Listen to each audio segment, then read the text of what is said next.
The laughter around me echoed louder than the clinking glasses, louder even than the soft jazz music playing from the corner of the lavish banquet hall. Heat surged to my cheeks as I stood frozen in shock. My parents and cousins gathered around, eyes gleaming with amusement at my embarrassment. "Look at her face." My mother's shrill voice pierced through the noise, her laughter slicing deeper than any blade. "Priceless. Did you really believe someone would leave you a fortune?" My father joined in with a booming laugh, slapping his knee theatrically. "You've always been gullible, Emily. Always dreaming of things you'll never deserve." I swallowed hard, blinking rapidly to push back tears, my heart pounding so fiercely it felt like it might shatter my ribs. Around us, family members whispered behind their hands, smirking, casting sideways glances of mocking pity. It had started as a harmless prank, an elaborate joke orchestrated by my cousins, amplified by my parents' eager participation. A fake lawyer had called earlier that week, claiming a distant relative had left me a vast inheritance. It felt like a dream come true for a struggling young woman whose entire life had been an endless cycle of judgment and humiliation from her family. "You fell for it hook, line, and sinker," my cousin Katie sneered, her eyes glinting coldly. "Did you really think anyone would trust you with money? You're nothing but a burden, Em." Each word hit me like a physical blow. I forced myself to straighten up, my fists trembling at my sides, fingernails biting into my palms to ground me in the pain, reminding me I was still standing, still breathing. "Maybe next time, you'll think twice before believing you're special," my aunt scoffed from the back of the group, sipping her champagne smugly. Every eye in the room was fixed on me, watching, waiting to see how far their cruelty could push me. I opened my mouth, desperate for words, anything to defend myself, but only silence spilled forth. That's when the doors at the far end of the hall swung open abruptly. A sharp, collective intake of breath rippled through the crowd as heads turned toward the unexpected interruption. He stepped through the doorway with the confidence of a king, tall, powerfully built, his dark suit tailored perfectly to his muscular frame, radiating authority. Thomas Elliot, billionaire investor, my boyfriend. A secret I'd kept carefully hidden from my judgmental family, terrified of their reaction, their ridicule, their disbelief. Gasps filled the air, whispers ignited like wildfire, speculation blazing from one shocked expression to another. Thomas walked with steady, deliberate strides toward me, his eyes never wavering from mine, focused and reassuring, offering silent strength. "Who's that?" I heard Katie whisper urgently, her voice strained with surprise. "He looks important." Thomas finally reached my side, effortlessly dominating the space, his presence so commanding it seemed to physically push back my tormentors, forcing them to give us room. "Emily," he murmured gently, brushing away a tear from my cheek with a tenderness that contrasted sharply with his imposing demeanor. "Are you all right?" I nodded weakly, swallowing the lump in my throat. "Now I am." Thomas glanced around the hall, taking in the stunned faces with cool disdain. "I apologize for being late," he said loudly enough for everyone to hear, his deep voice carrying a tone of quiet authority. "I would have arrived sooner, had I known Emily was being subjected to such blatant disrespect." My parents exchanged panicked looks, their bravado rapidly melting away under Thomas's icy gaze. My father cleared his throat awkwardly, stepping forward cautiously, his previous arrogance now completely vanished. "I'm sorry, but who exactly are you?" he asked hesitantly, clearly shaken. Thomas met his gaze evenly, his reply simple but devastating. "Thomas Elliot, CEO of Elliot Enterprises. Emily's boyfriend." Silence crashed over the room again, deeper this time, filled with stunned disbelief. Eyes widened, mouths hung open, the mocking whispers replaced by stunned murmurs of shock and awe. My mother visibly paled, her hands fluttering nervously at her sides. You're dating our daughter?" she stammered, her voice shaking. Thomas's gaze softened as he looked at me, his voice firm yet tender. "Proudly." My father stepped back slightly, visibly trembling, the full realization of their cruelty now dawning upon him.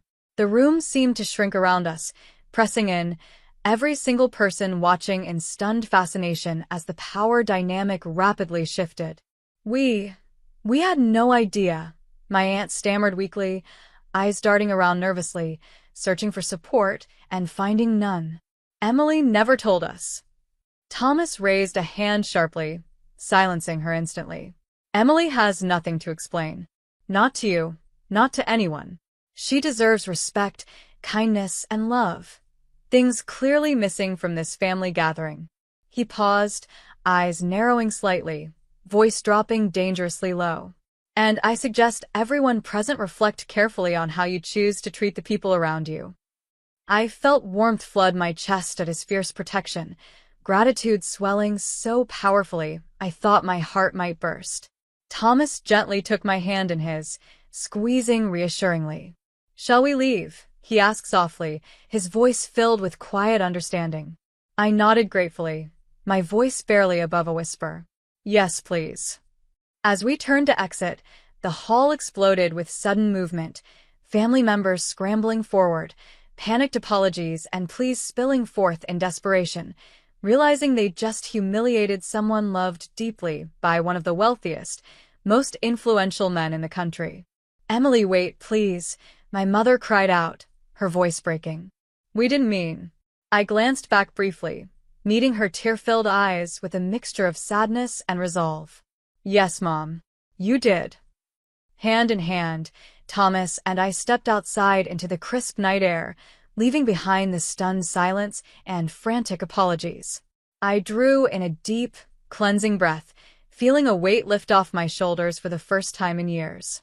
"Thank you," I whispered shakily, looking up into his steady, comforting eyes. He smiled gently, pulling me closer.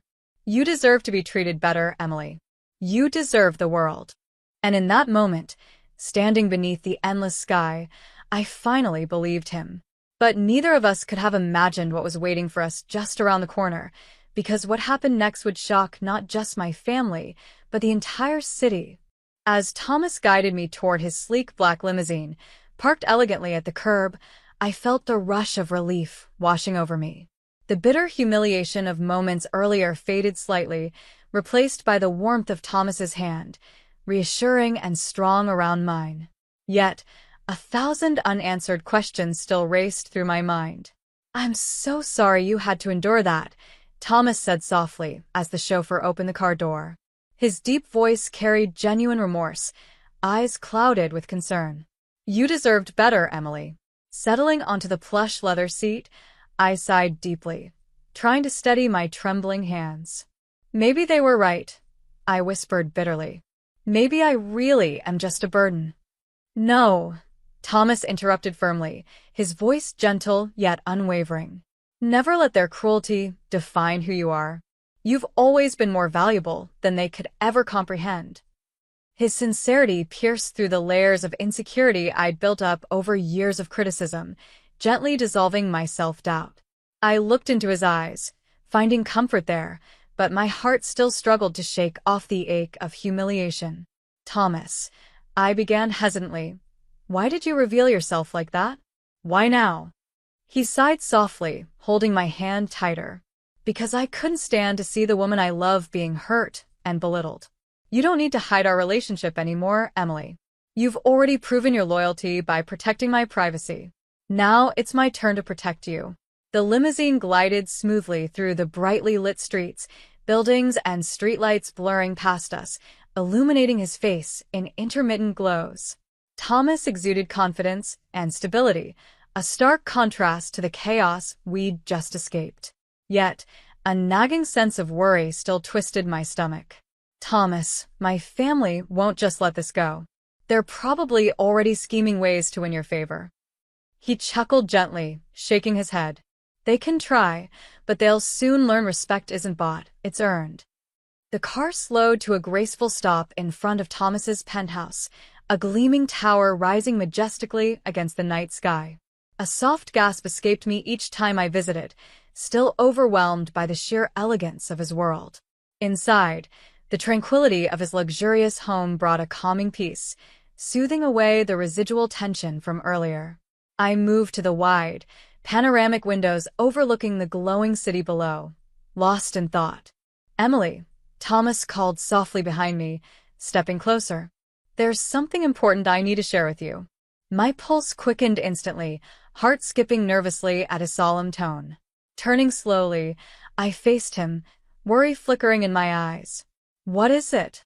He took a deep breath, seeming to choose his words carefully. "Tonight, I didn't just reveal our relationship, I set something into motion." Confusion creased my brow. "What do you mean?" Thomas gently cupped my face, his gaze intense yet kind. "You remember the fake inheritance your family used to humiliate you?" My throat tightened painfully at the memory. How could I forget? His lips curled into a small, knowing smile. "Well, tomorrow morning, your parents will receive a visit from my legal team." My eyes widened in shock. "Thomas, you didn't." "Relax," he reassured quickly, his voice soothing and patient. "Nothing harsh. But your family is about to find out that the prank inheritance wasn't entirely fake." "What?" I whispered breathlessly, feeling lightheaded with disbelief. "What do you mean, not fake?" He smiled gently, eyes sparkling with quiet triumph. "The relative your cousins invented actually existed. Through pure coincidence, when I investigated further, I discovered you genuinely are the heir to her fortune. A substantial fortune, Emily." I stumbled slightly, knees weak from the overwhelming revelation. Thomas caught my elbows gently, steadying me. "You're serious? This isn't another cruel joke." "I promise," he said earnestly, his voice warm with sincerity. "It's very real. You're now worth millions in your own right, Emily." My breath caught sharply, reality spinning dizzily around me. My family's cruel prank, meant only to ridicule me, had ironically handed me the keys to a life-changing fortune. Thomas watched me carefully, eyes filled with admiration and pride. "You see, Emily, you were never a burden. You were always destined for greater things." Emotion flooded my chest, gratitude and relief mingling powerfully. I threw my arms around him, clinging tightly as tears spilled freely. "Thank you," I whispered brokenly, overcome by the unexpected twist of fate. He held me protectively, gently stroking my hair. "This is your victory, Emily, not mine. You've endured enough cruelty.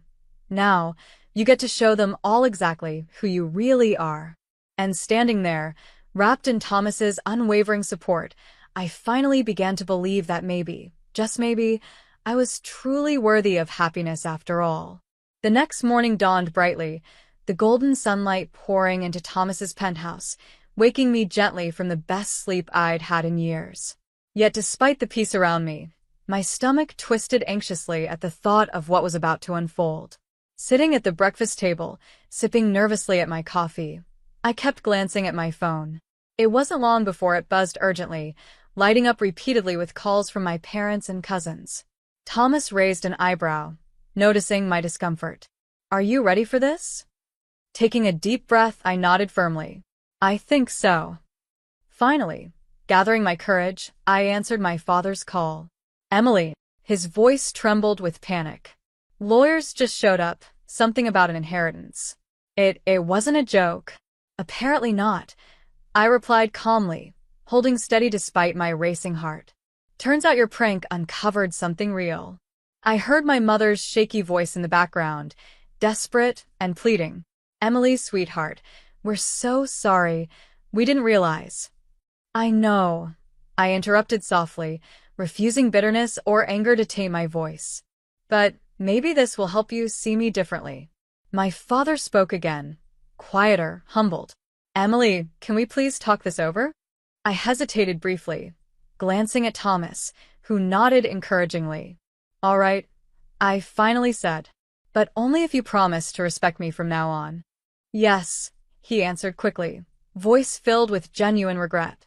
"We promise." Ending the call, I exhaled slowly, emotions swirling within me, relief, sadness, but mostly a cautious hope. Thomas smiled proudly, squeezing my hand gently. "You're stronger than you know," he murmured softly. Just as I began to relax, a breaking news alert flashed urgently across Thomas's TV screen. instantly capturing our attention. My photo appeared on the screen with a bold headline. Local woman discovers she's heir to fortune after family's cruel prank. My eyes widened in shock. How did they find out so fast? Thomas smiled apologetically. I might have leaked your story to the media. People deserve to know your truth, Emily. Speechless, I watched as reporters praised my dignity and composure, condemning the cruelty I'd endured. Public sympathy poured in, messages flooding my social media, strangers inspired by my courage. The tables had turned dramatically overnight. My family's cruel joke had thrust me into the spotlight, not as a victim, but as someone worthy of respect and admiration. I turned toward Thomas, my heart swelling with newfound confidence. Thank you for believing in me, I whispered gratefully. He smiled warmly, eyes bright with pride. Always. In that moment, surrounded by love and unexpected triumph, I finally realized my worth. For the first time, I was ready to embrace who I'd become. Someone strong, respected, and finally seen. As news spread rapidly through the city, my life transformed beyond recognition. Invitations poured in for interviews and appearances, but what mattered most was the changed look in my family's eyes when we met again. Days later, Thomas and I enter my parents' home, this time not as targets of ridicule, but as guests of honor. My parents stood nervously by the doorway, their eyes filled with genuine remorse. My father stepped forward hesitantly. Emily, I don't know how to begin apologizing. What we did was cruel, unforgivable. But I forgive you, I said softly, surprising even myself. I won't let resentment control my life. My mother's eyes filled with tears as she reached out carefully. We've learned our lesson painfully, sweetheart. You've taught us humility and kindness. My cousins, once so eager to mock me, stood in quiet embarrassment, murmuring their apologies. I accepted graciously, refusing bitterness a place in my heart.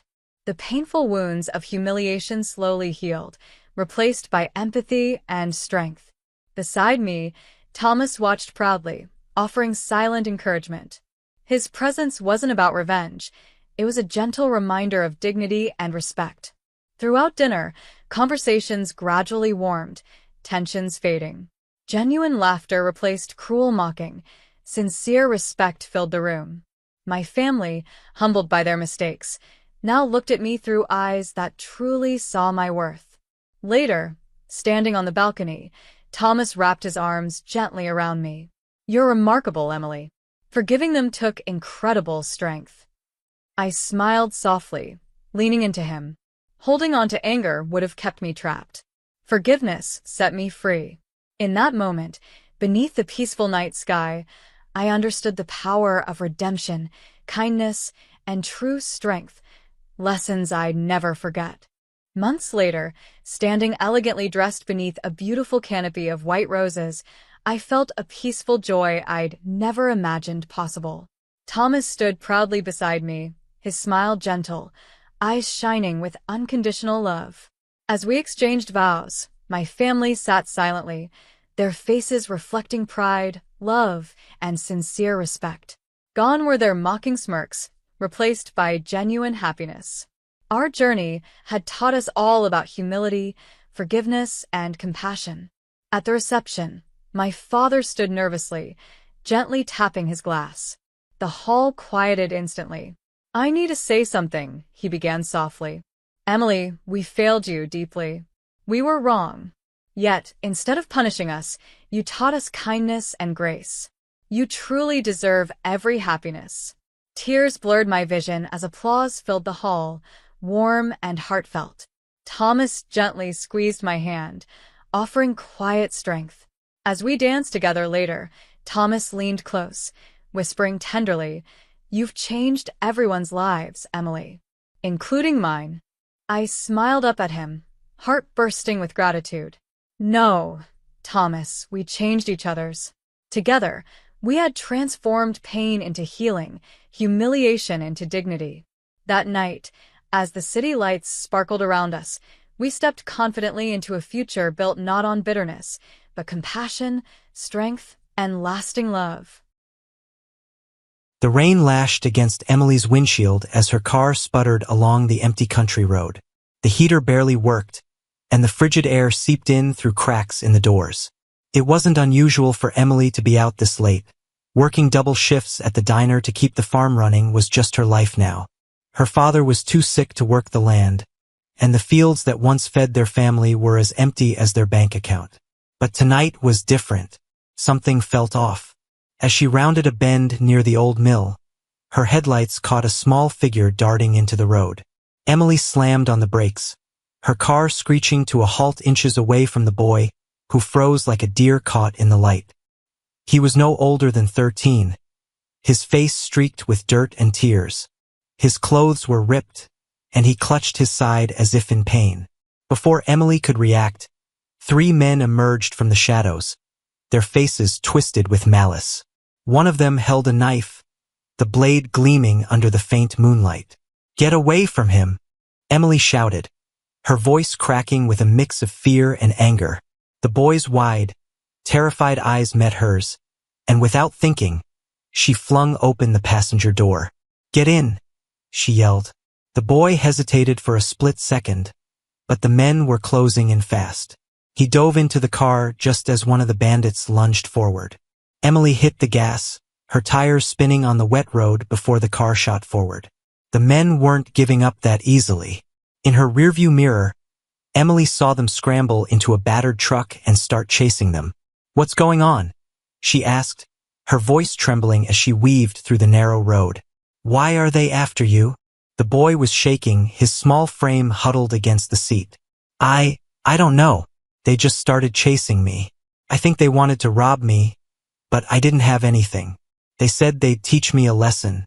Emily's grip on the wheel tightened. She knew the type men who thought they could prey on the vulnerable. "Well, not tonight. Not on her watch. You're safe now," she said firmly, though her heart was pounding in her chest.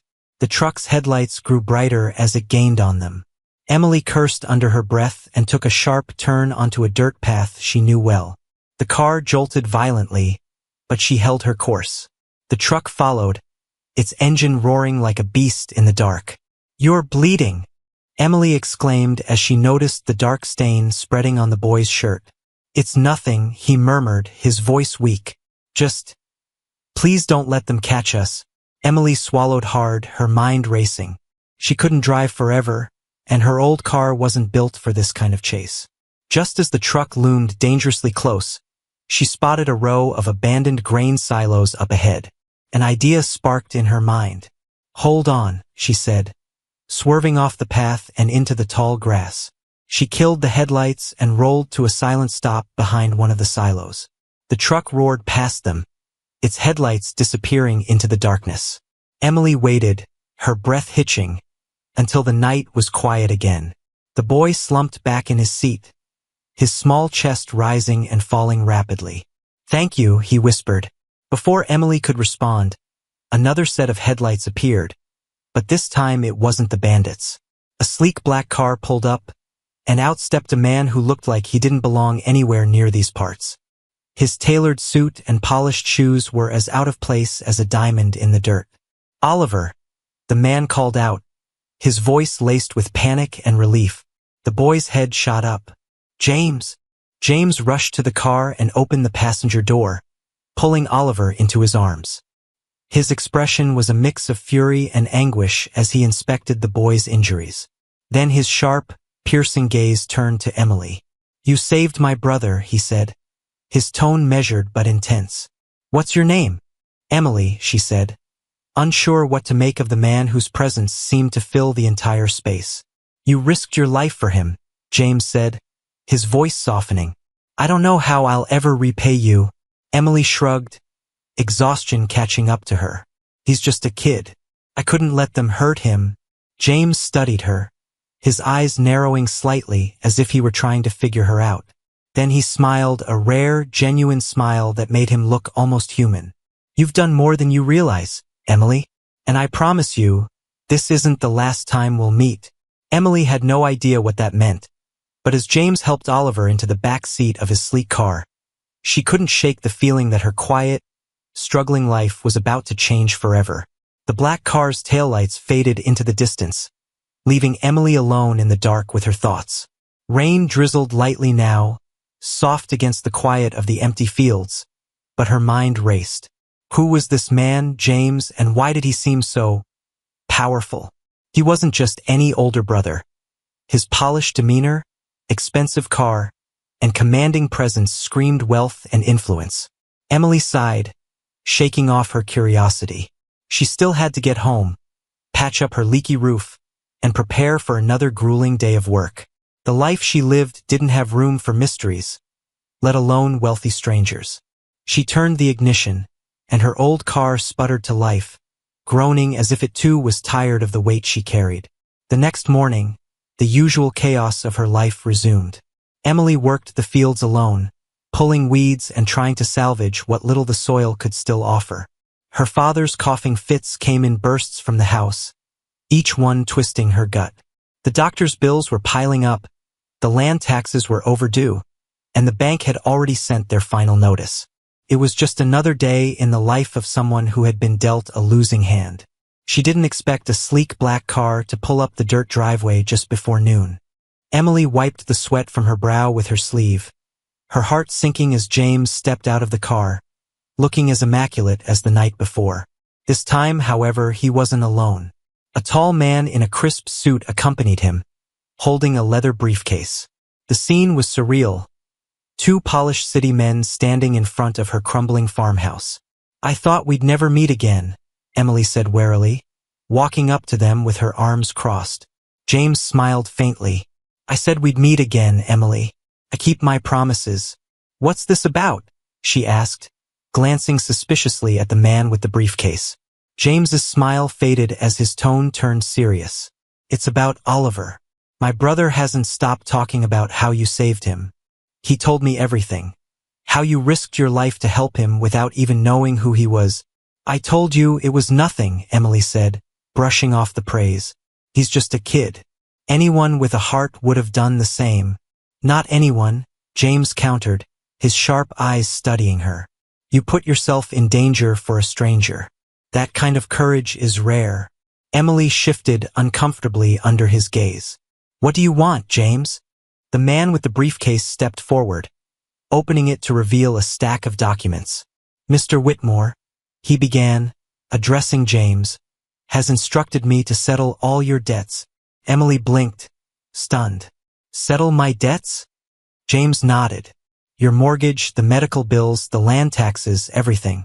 Consider it a reward for saving Oliver." Emily's mouth fell open, but she quickly closed it, her pride flaring. "I didn't save your brother for money. I don't want charity."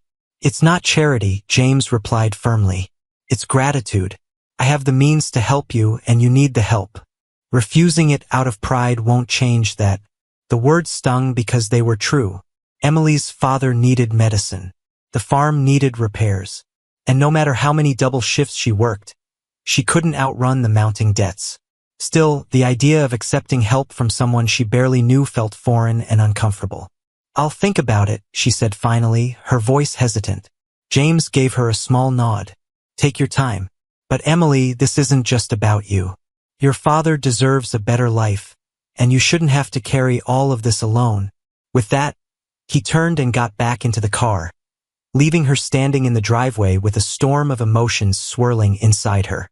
Days passed, and Emily couldn't stop thinking about James's offer. The farm felt heavier than ever, the weight of every broken fence and empty cupboard a reminder of how much she needed help.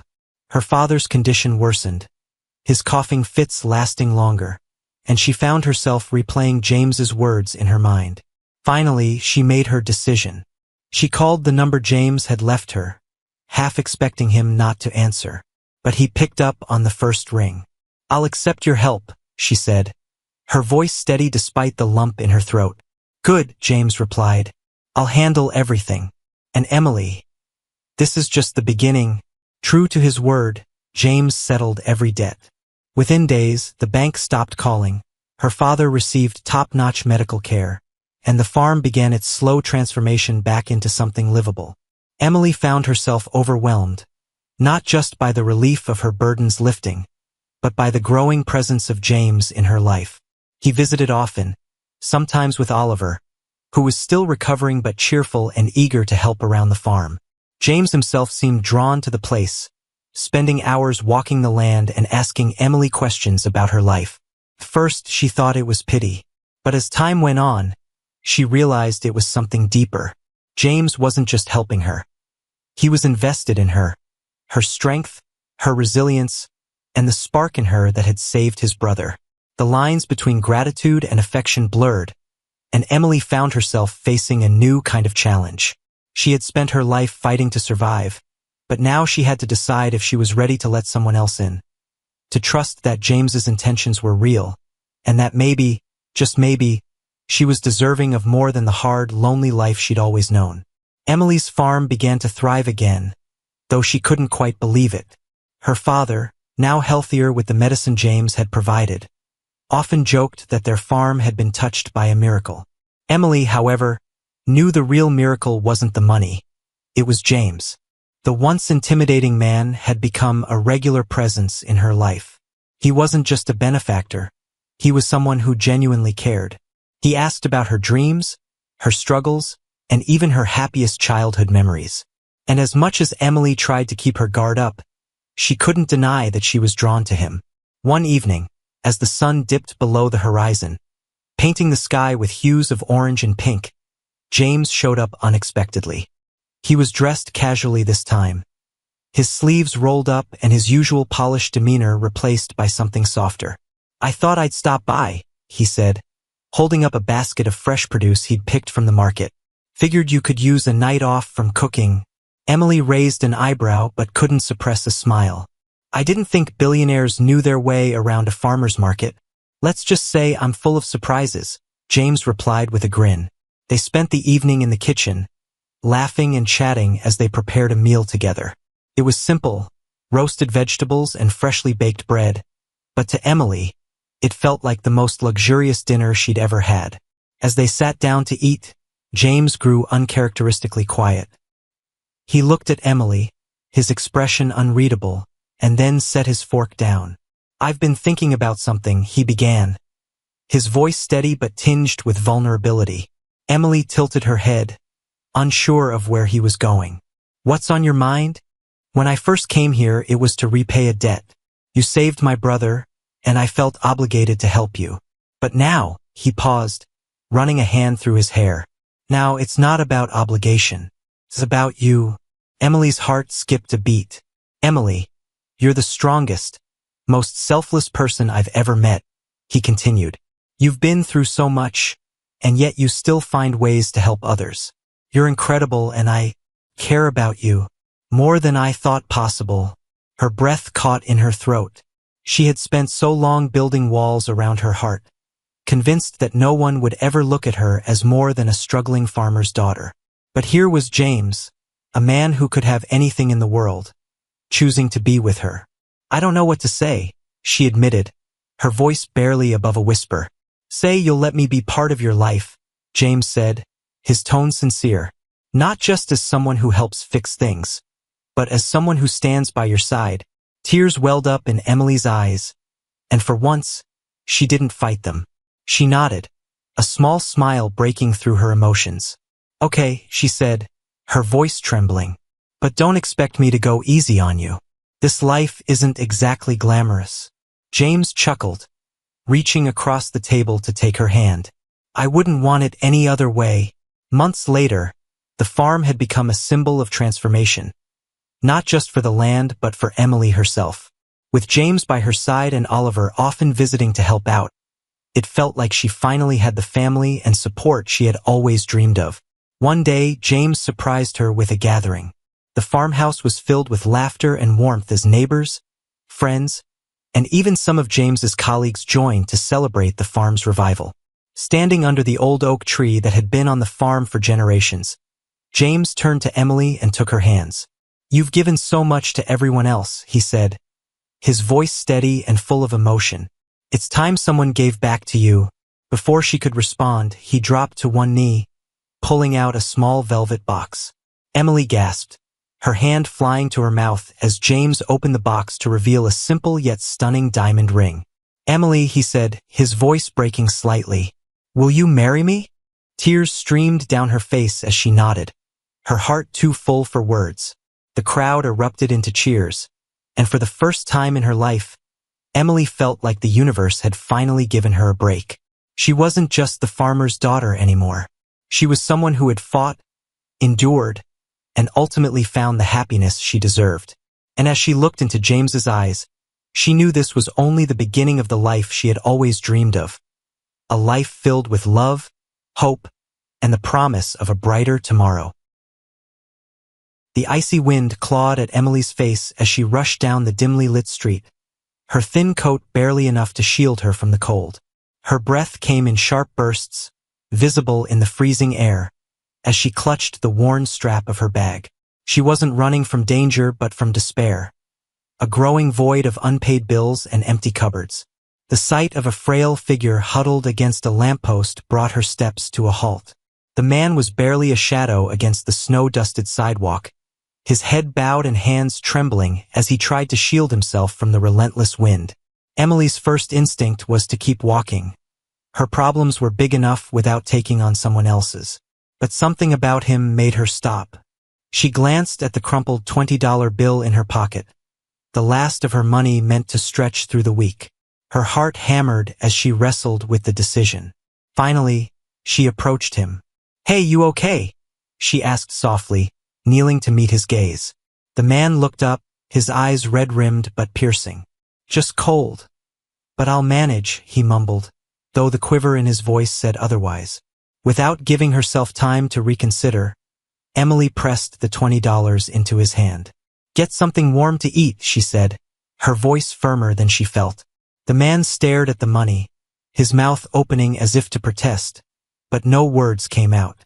"Thank you," he whispered, his voice breaking. Emily nodded and walked away, her pace quickening as she fought the sting of tears. She told herself it was no big deal, just money. But deep down, she wondered if she'd made a mistake. The next morning, she woke up to the bitter chill of her tiny apartment. Wrapping herself in a blanket, Emily shuffled to the kitchen, her stomach rumbling. There wasn't much left. A stale piece of bread and a near-empty jar of peanut butter. As she debated whether to eat or save it, a knock at her door startled her. She opened it cautiously to find a plain white envelope lying on the mat. No name, no markings, just an envelope. Frowning, she picked it up and opened it. Inside was a note written in elegant handwriting. "Your kindness didn't go unnoticed. Go to the Rosewood Cafe on 3rd Street today. Your life is about to change." Emily's heart raced. Was this a prank? A scam? Her thoughts immediately jumped to the old man. But how could he have orchestrated something like this? Curiosity warred with suspicion, but in the end, curiosity won. The Rosewood Cafe was a warm, inviting haven nestled on a bustling street. Emily hadn't been there in years, not since her financial troubles began. As she stepped inside, the scent of freshly baked pastries and brewed coffee enveloped her. She stood awkwardly near the counter, unsure of what to do, when the barista smiled and called her name. "Emily, this is for you." She blinked in surprise as he handed her a steaming cup of coffee and a plate with a flaky croissant. "Who?" she started, but he cut her off. "It's from a friend," he said with a knowing smile. Emily sat at a corner table, savoring the rare treat while her mind raced. Who could have done this? She was halfway through the coffee when a man approached her table. He was sharply dressed, with a confident yet kind demeanor. "Emily?" he asked, his voice warm but firm. "Yes," she replied, wary. The man pulled out a chair and sat down, folding his hands on the table. "My name's Daniel. I saw what you did last night." Her stomach tightened. "The man on the street?" He nodded. "You gave him your last $20, didn't you?" Emily's eyes narrowed. "How do you know that?" "I have my ways," Daniel said, a faint smile playing on his lips. "Let's just say I make it my business to notice acts of kindness." Her suspicion deepened, but Daniel's sincerity was disarming. "Why does it matter to you?" "Because kindness like yours is rare," he said, his gaze steady. "And I believe it deserves to be rewarded." Daniel slid an envelope across the table. Inside is an opportunity. Not a handout, but a chance to rebuild your life. Take it and you won't regret it. Emily hesitated, her fingers trembling as she opened the envelope. Inside was an offer, a job at a company Daniel owned, along with a stipend to help her get back on her feet. Her throat tightened. Why are you doing this? Because someone once did the same for me, Daniel said simply. And I've made it my mission to pay it forward. Tears welled in Emily's eyes as she realized this wasn't a scam or a cruel joke. It was real. Over the following months, Emily's life transformed. The job provided stability she hadn't felt in years, and the kindness she'd shown that freezing night seemed to ripple outward. She began helping others whenever she could. A meal for a struggling neighbor, a coat for someone on the street, always remembering the power of a single, selfless act. One evening, as she walked past the spot where she'd met the old man, she paused. He was gone, but his memory remained. Emily smiled, knowing that moment had set everything in motion. Sometimes the smallest gestures have the most profound impact. And for Emily, that cold winter night marked the beginning of a brighter, warmer future. As Emily stood by the lamppost where it all began, memories of that cold night flooded back. She thought about how much her life had changed since then, how one moment of compassion had opened doors she never imagined existed. She took a deep breath, letting the chilly air fill her lungs, and whispered to herself, I'll never forget this. Her life wasn't perfect, but it was hers to rebuild. Her job with Daniel's company gave her not just a steady paycheck, but a sense of purpose she hadn't felt in years. She started as a junior assistant, handling small tasks and learning the ropes, but Daniel saw potential in her. Emily, he said one day, standing at her desk, you've got a sharp mind. I want you to lead this new project. She nearly dropped her pen. Me? Are you sure? Absolutely, he said with a reassuring smile. You've earned this. It was a challenging role, managing a team, meeting deadlines, and pitching ideas to clients. But Emily poured herself into the work, drawing strength from the belief Daniel had in her. Slowly but surely, her confidence grew. Her newfound stability allowed her to start dreaming again. She moved into a modest but cozy apartment, where she spent evenings decorating the walls with photos and paintings she'd picked up from thrift stores. It wasn't luxurious, but it was a home. A real home where she felt safe and at peace. But she never forgot the struggles she'd faced. Every time she saw someone in need, she was reminded of the old man on the corner and the $20 bill that had started it all. One evening, Emily decided to visit a local shelter. She'd been setting aside a small portion of her paycheck each month. Not much, but enough to buy some supplies. Blankets, gloves, and canned food. As she handed out the items, she noticed a woman sitting in the corner, clutching a thin coat around her shoulders. The woman's hollow eyes reminded Emily of herself not so long ago.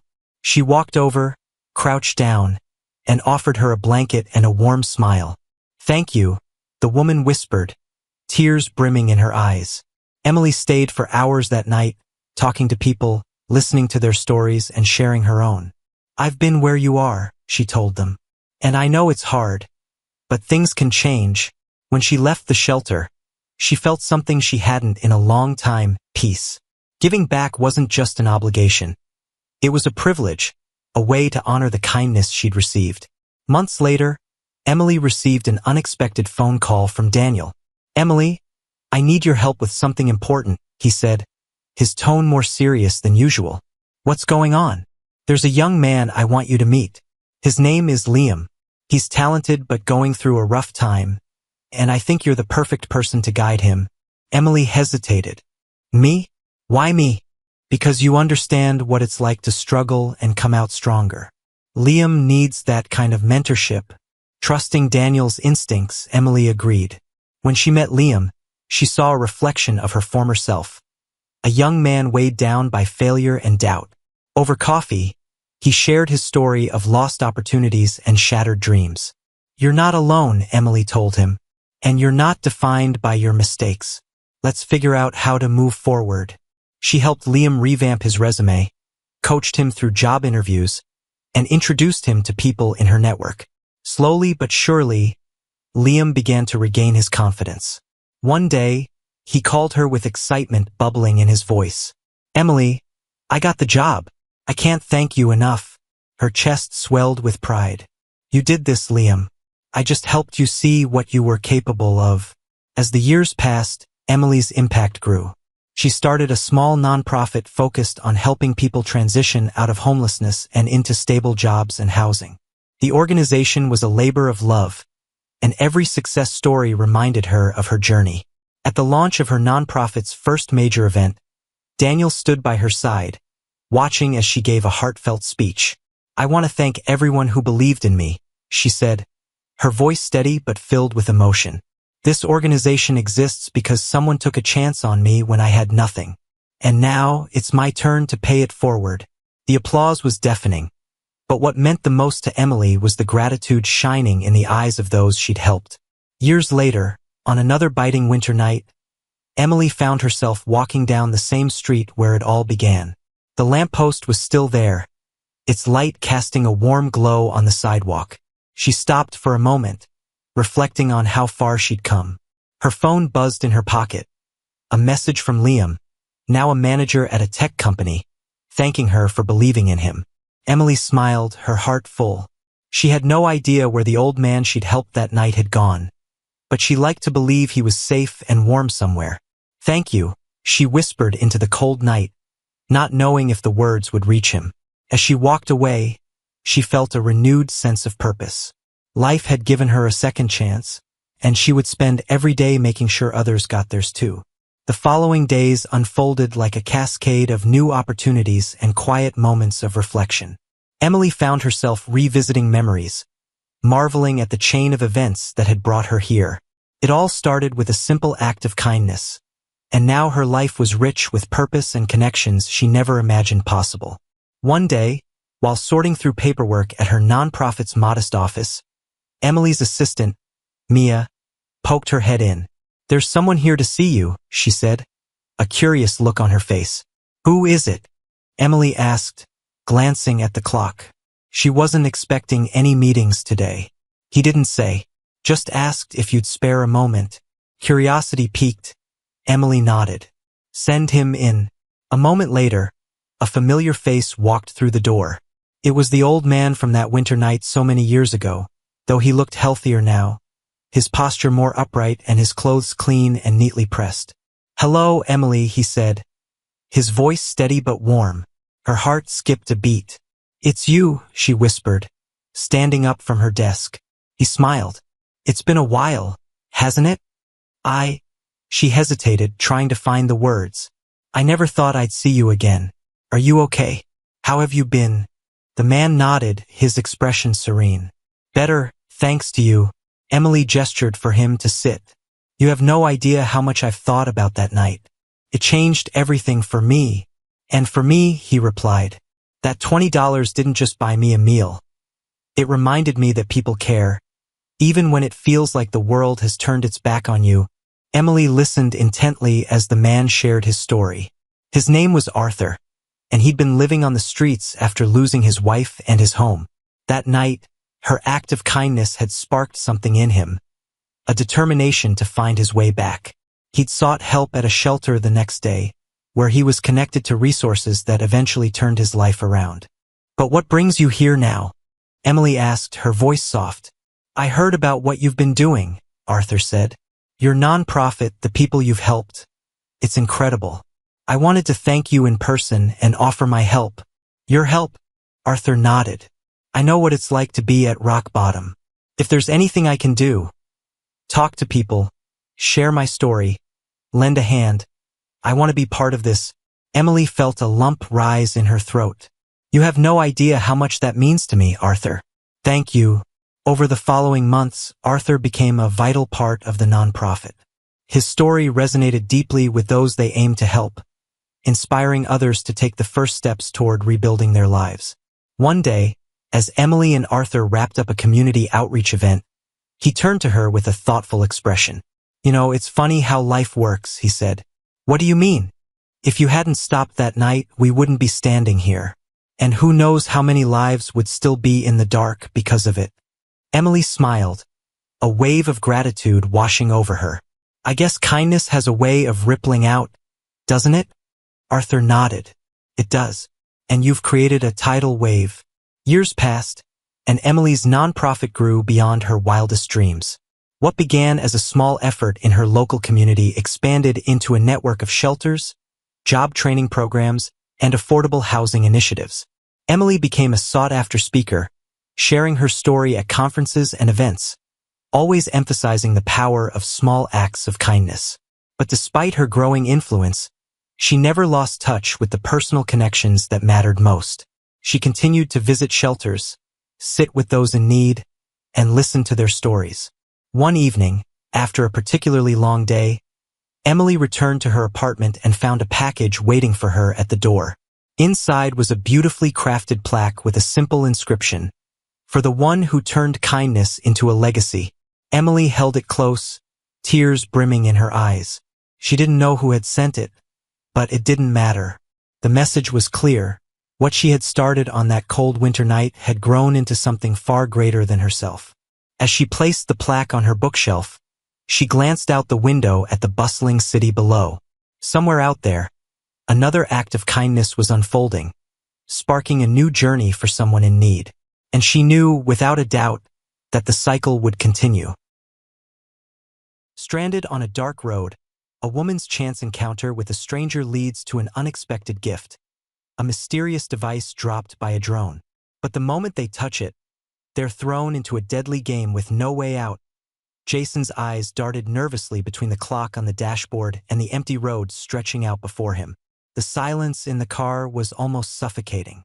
It had been a long day, too long. His mind was full of the conversation he'd had earlier with his business partner, but his thoughts kept drifting back to his latest failure. There were things he should have done differently, opportunities he missed. The weight of it all hung over him, pressing down like a heavy fog. The engine hummed steadily beneath him, the rhythm comforting in its predictability. He didn't need to be going anywhere. He just needed space. Space to think, to breathe. Then he saw her, a woman, standing alone at the side of the road near an old gas station. She was pacing, looking down at her phone, frustration clear on her face. Jason instinctively slowed down, his curiosity piqued. He wasn't the type to stop for strangers, but something about her, maybe it was the way she held herself, as though she didn't belong there, made him pull over without thinking twice. He stepped out of the car, the warm evening air surrounding him. The woman looked up as his boots crunched on the gravel, and for a second, their eyes met. There was a flicker of surprise in her gaze, but then it was quickly replaced with a forced smile. "Are you okay?" Jason asked, walking toward her. She let out a sigh. "I'm fine. Just stranded. My car broke down about 10 miles back. My phone's dead, and I haven't been able to get a signal." Jason took a moment, his mind racing. He wasn't a mechanic, but he knew enough to help someone in a bind. The urge to assist was instant, and before he could stop himself, he found himself offering, "I can give you a ride, take you to a mechanic, or wherever you need to go." The woman hesitated for just a beat, then nodded, relief flooding her face. "Thank you. I didn't know what I was going to do. I've been waiting for someone to stop for so long." Jason smiled, trying to reassure her. "No problem. Let's get you out of here." She climbed into the passenger seat of his car, and he got back in, pulling away from the station. The road was quiet, the kind of place where it felt like no one was watching. Jason glanced over at her. "You live around here?" She shook her head. "Not really. Just passing through, actually. I've been on the road for days trying to get back to my family." Jason gave a small nod, unsure of what else to say. His own life felt so complicated, and here she was, simple yet obviously troubled by something. It was strange how a random encounter could change the course of a day. And there was something about her, an unspoken tension that tugged at him. "I'm Nicole, by the way," she said, breaking the silence. "Thank you again. I don't know what I would have done without your help." "Jason," he replied, turning onto a smaller, less traveled road. "It's no trouble." But as they continued driving, Jason's thoughts kept drifting. There was something off. He didn't know why, But everything about this situation felt strange. Not her, just the whole setup. Something told him this wasn't a simple case of a broken-down car and a chance encounter. His instincts kicked in. Something was wrong. They reached her car and he stopped a few feet away, parking next to the sedan. The dim glow from the headlights illuminated the area, but there was something unsettling about the silence around them. Jason stepped out, grabbing his toolkit from the trunk. As he approached the engine, he began to look for the issue. The car seemed fine at first, but the more he worked, the more his unease grew. It wasn't just a broken belt or a faulty battery. There was something more to it, but he didn't say anything. He didn't want to alarm her. "I'll have you on your way in a minute," he said, his voice steady but his mind racing. Nicole stayed in the car, her eyes watching him closely. He could feel her gaze on his back, but he didn't turn around. The odd feeling only intensified. That was when he heard it. A faint sound, barely noticeable at first. A hum. Jason froze, slowly standing up straight. He looked around, searching the darkness. The sound was coming from above. He saw it then. A small drone hovering overhead. It was too high to be anything ordinary, too precise in its movements. Jason's heart skipped a beat as the drone dropped something from its mechanical grip. It landed with a soft thud near the edge of the car. A small package wrapped in brown paper. Jason's instincts screamed at him to move, but he was rooted to the spot. What the hell was this? Nicole's voice broke through his shock. "What is that?" she asked, her voice filled with dread. "I don't know," Jason muttered. He walked toward the package, kneeling down to inspect it. It wasn't large, but it was solid, heavy for its size. He slowly reached out, his hands trembling as he unwrapped the paper. Inside, he found a small device, mechanical, with blinking lights. It looked like something straight out of a spy movie. His pulse raced as he held it in his hands. This wasn't a random gift. He glanced up at Nicole, who was now standing outside the car, her face pale with shock. "Did you have something to do with this?" he demanded, his voice harsh, the weight of the situation pressing on him. Nicole shook her head, her eyes wide with confusion. "I don't know what that is. I swear." Jason stood up, backing away from her, the device still in his hands. "Then why the hell was it dropped here? Why me?" Nicole's voice faltered. Jason, I really don't know. But whatever it is, it's dangerous. We need to get out of here now." Jason's mind raced. It felt like the ground was slipping away beneath him. Who sent this? Why him? And why now? The night had taken a turn Jason wasn't ready for, and whatever was coming next, he was already in too deep. Jason couldn't shake the feeling that he had just stepped into something much bigger than himself. The device in his hands, this strange mechanical object, was no accident. Someone had deliberately dropped it near them. And someone, somewhere, was watching. Nicole's voice was small but insistent. "Jason, we need to get rid of it. Now. Before what?" Jason wasn't sure. But the panic in her eyes was real, and it made his blood run cold. He had to think fast. He glanced at the device in his hands, its blinking lights casting eerie shadows in the dark. There were no markings, no labels. It looked like something out of a high-tech spy thriller. But this wasn't a movie, and Jason wasn't some action hero. He was just a guy who had stopped to help a stranger on a lonely highway. "All right," Jason said, his voice strained. "Let's get back to the car. We'll figure this out." But as he started to turn, he heard the unmistakable sound of a vehicle approaching. His head snapped up. The low hum of an engine was getting louder, and the headlights of a car soon cut through the darkness, bright against the night. "Shit," Jason muttered under his breath. He shoved the device into his jacket pocket, trying to act casual, though every part of him screamed to run. He could feel Nicole's eyes on him, her uncertainty matching his own. The car came to a stop just behind them. Jason's heart pounded as the headlights illuminated the area around them. The figure who stepped out of the car wasn't someone he recognized. He was tall, with a cold, calculating look in his eyes. His movements were deliberate, too smooth to be accidental. He wore a suit, sharp, tailored, and in his hands, he held something that made Jason's blood freeze. A gun. Nicole's breath caught in her throat, and Jason instinctively stepped in front of her, his hand resting on the side of the car. He didn't know what was happening, but his instincts were screaming that this was bad. Very bad. The man took a few steps toward them, his face impassive. "You have something that doesn't belong to you," he said, his voice low and menacing. Jason didn't answer, trying to keep his voice steady. "Who are you?" The man didn't flinch. "It doesn't matter who I am. What matters is what you've got.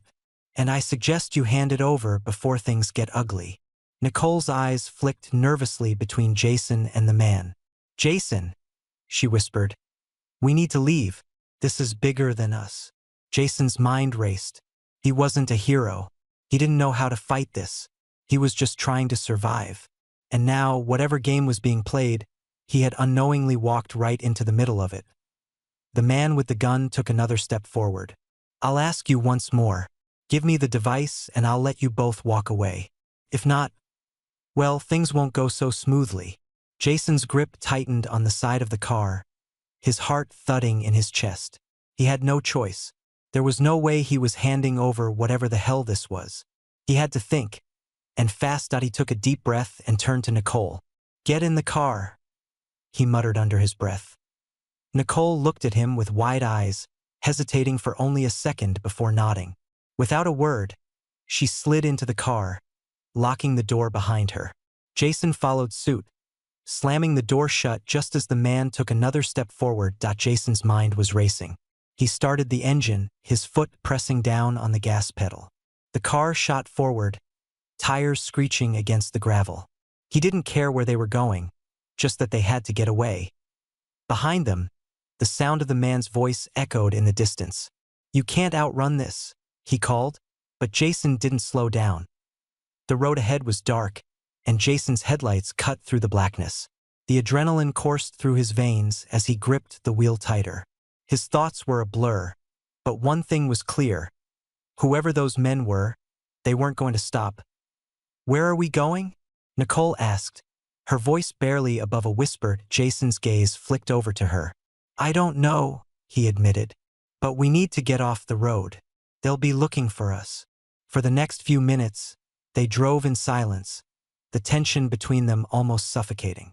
Jason's hands were clammy on the wheel, his knuckles white. Every turn, every corner seemed like it could lead to something worse.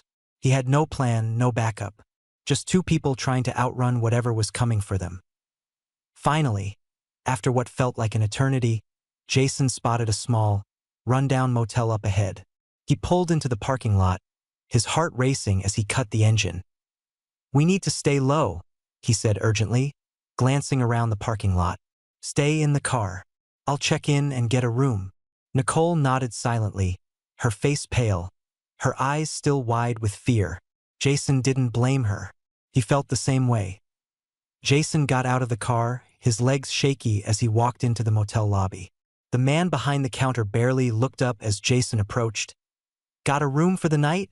Jason asked, trying to sound casual, though his voice betrayed his nerves. The man nodded, handing him a key. "Room 12. Stay safe, stranger." Jason took the key, nodding absent-mindedly. He didn't know why, but something about the clerk's nonchalant attitude made Jason feel like they were being watched. He quickly returned to the car and started driving toward the back of the motel. Room 12 was the furthest away from the main office, a perfect place to stay hidden. The moment they pulled into the spot, Jason's eyes scanned the area. He didn't feel safe. But for now, it was the best they had. He turned to Nicole, his expression grim. "We need to lay low for a while. I don't know who those guys are, but they're not going to give up." Nicole's eyes were full of fear, but they were also full of something else. Determination. She took a deep breath, steadying herself. "We'll figure this out," she said, her voice more confident than before. "Whatever's happening, we're in it together." Jason nodded, but the feeling of dread never left. There was something bigger going on, something he couldn't understand yet. But it was clear whoever was behind this was watching them, and it wouldn't be long before they came looking again. Jason paced the small motel room, his mind racing in 1,000 directions. He could hear Nicole's quiet breathing from across the room, but his own heartbeats felt deafening, pounding in his ears. He couldn't shake the image of that man in the suit with the gun. The last words he'd heard from the man echoed in his mind. "You can't outrun this." He pulled his phone out of his pocket, his hands trembling as he stared at the screen. No missed calls, no messages. He had no idea who to contact, no one he could trust. He'd helped a stranger, and now they were both in a mess bigger than they could handle. The sound of Nicole shifting on the bed snapped him from his thoughts. She was sitting with her legs crossed, her arms wrapped tightly around herself. Her eyes were distant, like she was somewhere far away. She was trying to make sense of everything, just like he was. "We're not safe here," Jason muttered under his breath, pacing back and forth. Nicole's voice interrupted him, softer than before. "Jason, do you think they know who we are? I mean, why us?" Jason stopped pacing and looked at her. She was staring at him now, her eyes filled with concern, but also something else. Something deeper. Fear, yes, but also a quiet strength. He couldn't help but admire her resilience. "I don't know," Jason admitted, running a hand through his hair. "But I think whoever dropped that package, they're not just watching us. They know something about me. About you too." Nicole's gaze flickered with a mix of confusion and suspicion. "What do you mean, about me?" Jason wasn't sure he could explain it. There was something about the way she looked at the device, something in her reaction that didn't sit right with him. She seemed too calm, too accepting, when most people would have been terrified out of their minds. But he pushed the thought aside. It was probably just the stress talking. "Whatever's going on," Jason said, shaking his head. "It's not random. They're not done with us. They're just getting started." He walked over to the small, chipped table in the corner of the room and sat down, staring at the device wrapped in the brown paper. It sat on the table, still with its blinking lights, as if it were waiting for something, waiting for him to figure it out. Nicole walked over slowly, her bare feet silent on the worn carpet. She reached for the device, but Jason's hand shot out to stop her. "Don't touch it," he said, his voice firm. "I don't know what that thing is, and I don't know who's watching us. The last thing we need is to mess with something we don't understand." Nicole nodded, stepping back. "You're right, but I don't want to be in the dark either. We need answers." Jason swallowed hard. He didn't know how to get answers. He didn't have a plan. But whatever was going on, he couldn't let Nicole get dragged deeper into it. He didn't know her, but somehow he felt protective of her, like he couldn't let anything happen to her. "We need to get out of here," he said, standing up. "This motel, it's not safe. If they're watching us, we can't stay in one place for too long." Nicole met his eyes. There was a flicker of understanding in her gaze.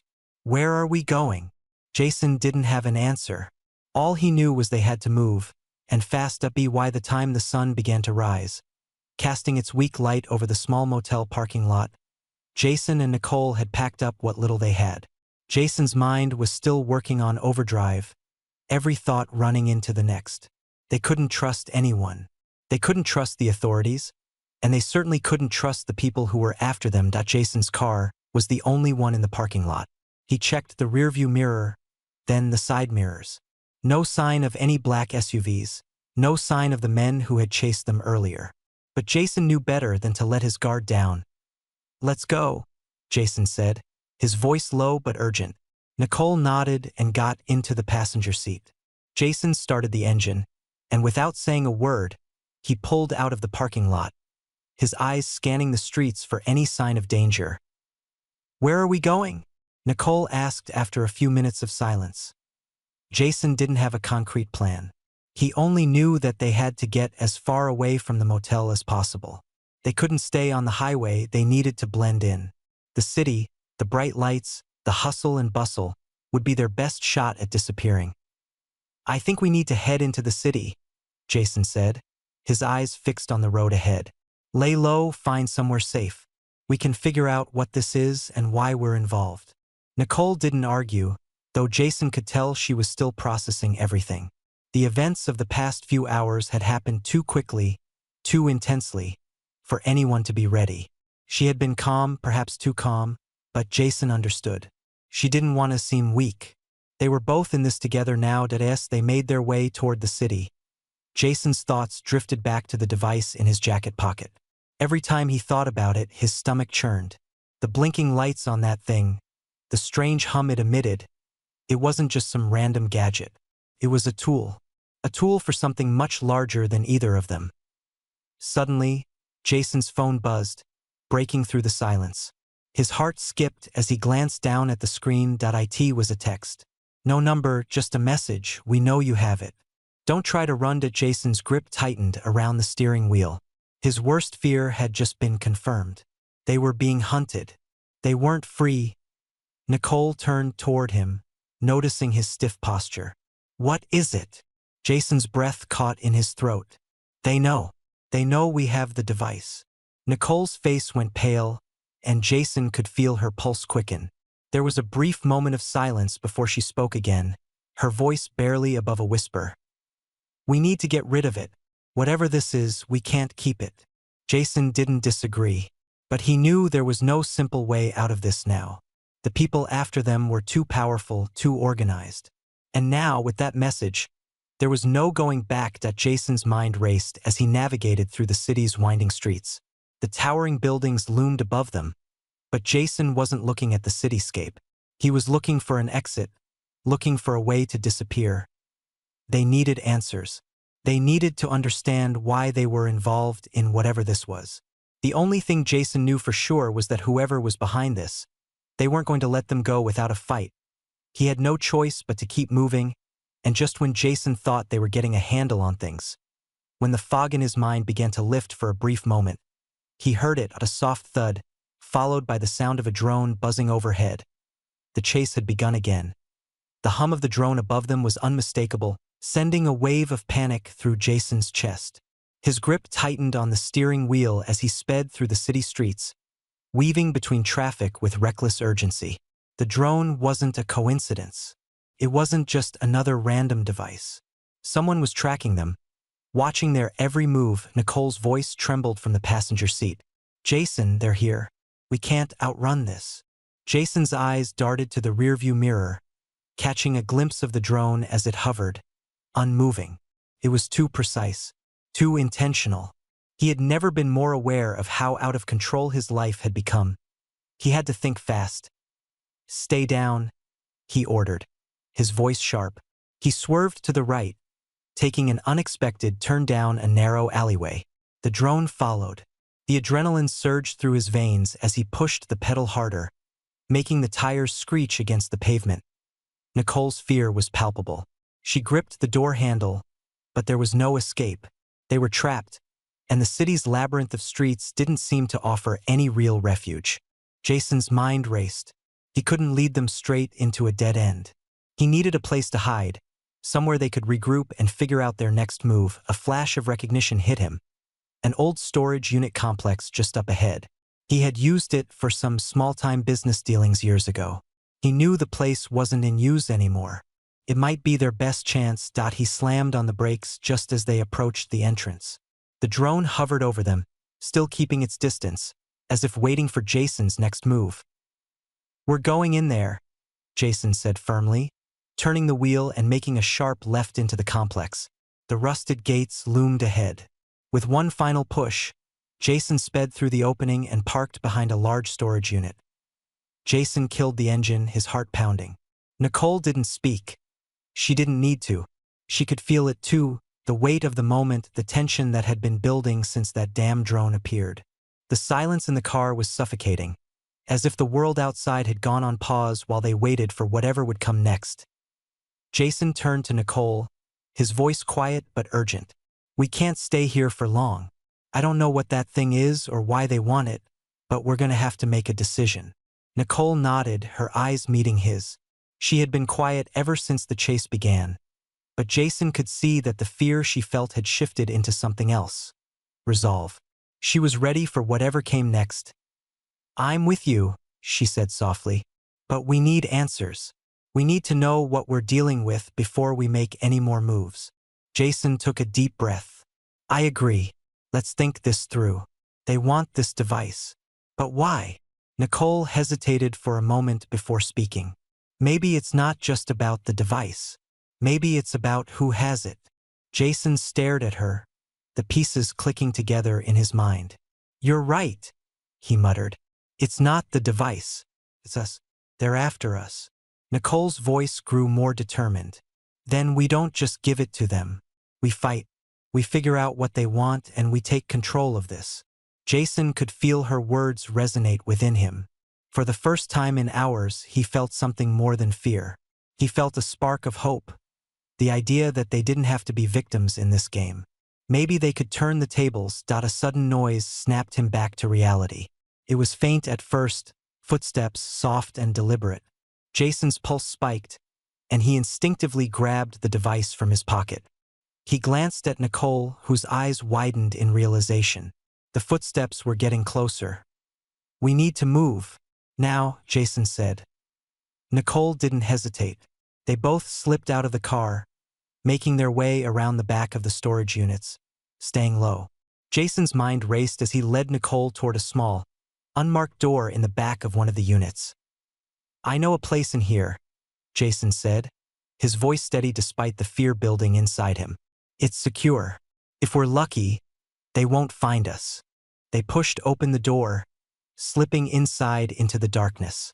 The door creaked shut behind them, and Jason immediately began searching for a light switch. The space was empty, filled with old boxes and forgotten things. But in the corner, he found a small table with an assortment of tools and parts. It wasn't much, but it was enough to give him a moment of peace. Nicole walked to the far side of the room, her eyes scanning the shadows. Jason took a deep breath, trying to steady his thoughts. The steps outside were getting closer. He could hear voices now, men, whispering. Their words unintelligible but their presence unmistakable. He turned to Nicole. We have to move again. They're getting too close. Nicole met his gaze, her expression hardening. We can't keep running. They want us. We have to find out who they are and why they're after us. Jason nodded, his mind shifting gears. He had no idea what was going on, but he knew one thing. He couldn't keep running forever. We need to fight back, Jason said, his voice quieter but determined. We can't let them control this anymore. Just as he spoke, the sound of footsteps outside stopped. The door rattled. Jason's breath caught in his chest as he slowly turned toward the door. It creaked open. The man who stepped inside wasn't who Jason expected. He wasn't one of the suited figures from earlier, nor did he carry a weapon. His face was clean-shaven, and his eyes were calm, almost too calm. But there was a quiet authority in his movements. I think it's time we talked, the man said, his voice steady. You've been running long enough. Jason didn't move. Who are you? The man's lips twitched into a small smile. The one who can answer your questions. But first, I need that device. Jason stood his ground. You want it? You'll have to take it from me. The man didn't flinch. He took a step forward. That's the idea. Jason stood frozen, his hand still gripping the device. The man who had entered the room didn't look like a typical threat, but Jason's instincts told him otherwise. The calm in his demeanor was unsettling, too controlled for someone who wasn't dangerous. The man's eyes met Jason's, as though assessing him, calculating his every move. Jason didn't flinch. He had no idea who this guy was, but he knew one thing. If they wanted the device, they weren't going to take it without a fight. You're not getting it, Jason said, his voice steady despite the adrenaline pumping through his veins. He glanced at Nicole, who was standing by the door, her back pressed against the wall. She was tense, ready to move at a moment's notice. Jason felt a surge of protectiveness. Whatever was going on, he couldn't let them harm her. The man didn't respond right away. Instead, he took a slow step forward, his gaze never leaving Jason. You're mistaken if you think that's the way this is going to go, the man said calmly. You're out of your depth here. Jason's chest tightened. I don't care. You want this thing so bad? You'll have to kill me for it. The man's lips twisted into a faint smile, but it didn't reach his eyes. I don't want to kill you, Jason, but I'll do whatever it takes to get what I need. You're in my way. Jason's hand tightened around the device, and for a moment, everything seemed to freeze. The only sound was the pounding of his heart. The man took another step forward, but Jason didn't back down. His mind was racing, his thoughts in chaos. But the one thing that cut through the noise was the realization that he had no choice now. He couldn't let them take control of this. He couldn't let them control him. "I'm not afraid of you," Jason said, his voice firm. "You can threaten me all you want, but I'm not giving up this device. You don't know who you're dealing with." The man's eyes flickered, a slight shift in his expression. "You really think that's going to save you?" He raised his hand, signaling to someone outside. Jason felt a sharp pang of fear, but it didn't stop him from acting. Without thinking, he shoved the device into his jacket pocket and rushed toward the man. He was faster than the man expected, and before he could react, Jason knocked him to the ground, pinning him against the cold concrete floor. The man's breath was knocked out of him, but Jason didn't stop. Nicole's voice sliced through the chaos. "Jason, wait!" Jason hesitated for only a split second, but that was enough. The man's calm demeanor was gone, replaced by something far darker. He shoved Jason off of him, sending him sprawling across the floor. "Not bad," the man said, his tone now filled with cold amusement. "But it's too late for you. You should have just given me the device." Jason scrambled to his feet, his fists clenched, but before he could react, the door slammed open. The sound of footsteps, heavy and determined, flooded the room. Jason's heart sank. They weren't alone. A group of men stormed in, their presence almost suffocating. They wore tactical gear, their faces covered, their movements fluid and coordinated. There was no escaping now. They had him cornered. The man who had spoken earlier, who had been so calm, stood up slowly, brushing himself off. "You had a chance to walk away. Now you've made a mistake." Jason stood motionless, the reality of their situation sinking in. His back was against the wall. There was no room to run. Nicole's voice broke through the tension. "What do you want from us?" The man's gaze flickered to her, then back to Jason. "You've seen too much. Now we're going to take what we came for." Jason didn't move. He was outnumbered, and every part of him screamed that they needed to make a choice. The device, the reason they were after him, it was the key to something, but he didn't know what. What he did know was that he couldn't let these men win. He couldn't let them take control of his life any longer. In that moment, a flash of inspiration struck him, something that would give them a chance to fight back. Jason reached into his pocket, pulling out the device, his hand shaking. The men froze, their eyes narrowing. Jason held it up, watching the blinking lights flicker faster as he pressed a hidden button on the side. For a moment, nothing happened. Then, with a soft whir, the device emitted a loud, high-pitched sound. The men staggered back, covering their ears. Their faces contorted in pain. The noise was unbearable. Jason didn't know if it was a warning or a weapon, but he didn't care. He turned to Nicole, his eyes wide with urgency. "We need to go. Now." Nicole didn't hesitate. She grabbed Jason's arm, pulling him toward the door. The men were disoriented, their hands still pressed to their ears as they staggered away from the device's blinding light. They bolted for the exit, and Jason didn't look back. He didn't know if it would be enough. He didn't know if they were free. But as they ran, Jason's heart surged with something else, hope. For the first time, they weren't running because they were afraid. They were running because they were in control. They reached the parking lot, and Jason fumbled for the keys. His hands were still shaking, but he managed to start the car. Without a word, he sped off into the night. The city lights fading in the rearview mirror, Nicole was silent beside him, her expression intense but unreadable. Jason kept his eyes on the road, his thoughts swirling around everything that had happened. "Where do we go from here?" she asked, her voice calm but filled with something deeper. Understanding, Jason swallowed hard. "I don't know, but I promise you one thing. We're not running anymore. We're gonna figure this out."